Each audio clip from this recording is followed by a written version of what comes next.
नेपाल र भारतका परराष्ट्र सचिवहरूको द्विपक्षीय वार्ता सम्पन्न भएको छ। वार्तापछि सञ्चारकर्मीहरूसँग संक्षिप्त कुराकानी गर्दै भारतीय विदेश सचिव हर्षवर्धन श्रृङ्गलाले छलफलको राम्रो सुरुवात भएको प्रतिक्रिया दिनुभएको छ।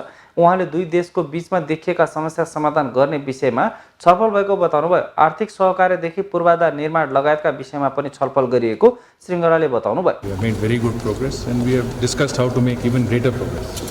So very, very productive and excellent start to the visit. Thank you very much. Agenda was very vast.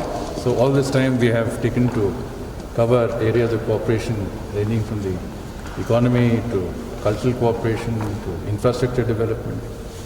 I thank His Excellency for his hospitality and of course facilitating our very useful meeting.